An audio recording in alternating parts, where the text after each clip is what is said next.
জামালপুরের দেওয়ানগঞ্জ উপজেলার পারামরামপুর ইউনিয়নের মণ্ডলপাড়া গ্রামে ঘটে গেল এক চাঞ্চল্যকর ঘটনা। গভীর রাতে এক গৃহবধূর সাথে পরকীয়া করতে গিয়ে হাতে নাতে ধরা পড়েছেন কাঠারবিলের চৌধুরী পরিবারের সুযোগ্য সন্তান ফরিদ চৌধুরী। জানা গেছে, মণ্ডলপাড়ার মোছাহ রাজমার সঙ্গে গোপনীয় সম্পর্ক ছিল ফরিদের। রাজমা আগে হারিফ মিয়ার স্ত্রী ছিলেন, কিন্তু বিবাহবিচ্ছেদের পরও রাজমা ফরিদের সঙ্গে গোপনীয় সম্পর্ক বজায় রাখছিলেন। গতকাল রাতের সুযোগ বুঝে ফরিদ চুপি চুপি রাজমার ঘরে প্রবেশ করেন। তবে এলাকাবাসীর সন্দেহ হলে তারা চারদিক থেকে বাড়িটি ঘিরে ফেলেন। পরে হাতে নাতে ধরা পড়েন ফরিদ চৌধুরী। এ ঘটনায় এলাকায় চাঞ্চল্যের সৃষ্টি হয়েছে। স্থানীয়রা বিষয়টি নিয়ে আলোচনা সমালোচনায় ব্যস্ত। ফরিদ চৌধুরীর পরিবার এ নিয়ে কোনো মন্তব্য করতে রাজি হয়নি। অন্যদিকে রাজমার পরিবার এ ঘটনার উপযুক্ত বিচার দাবি করেছে। এলাকাবাসীর দাবি, এমন অনৈতিক কর্মকাণ্ডে জড়িতদের দৃষ্টান্তমূলক শাস্তি হওয়া উচিত, যাতে ভবিষ্যতে কেউ এমন কাজ করতে সাহস না পায়।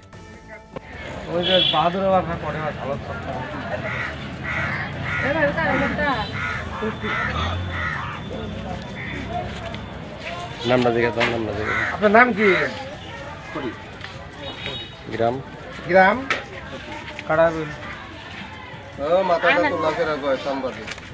কটার সময় আসছেন এখানে? কটার সময় আসছেন এখানে? কটার সময় আসছেন? রাত 9টায়। আপনার এরা ধরছে কটার সময়? 10:30টায়। কি উদ্দেশ্যে আসছেন এখানে? একটা টিসিবি কার্ড ছিল আমার, হ্যাঁ সেটার একটু সমস্যা হয়েছে, ওটা আমি দিতে আসছি। এর তো বাড়ি হলো আমার পারামরামপুরে।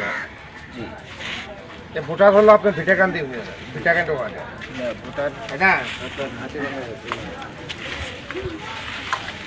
টিসিবির কার্ড কই? কার্ডটা আপনার আমার নিজের নামের না। এটা তো মিশা কথা বলছেন। আমরা কোনো মেম্বার, আমরা কোনো চেয়ারম্যান। টিসিবি কার্ড দিতে হলে তো স্মার্ট কার্ড, কোনো ওটিপি ছাড়া কোনো কার্ডই দিয়ে। নতুন নতুন শীর্ষ খবরের জন্য চ্যানেলটিকে লাইক, কমেন্ট, শেয়ার, সাবস্ক্রাইব অথবা ফলো করুন।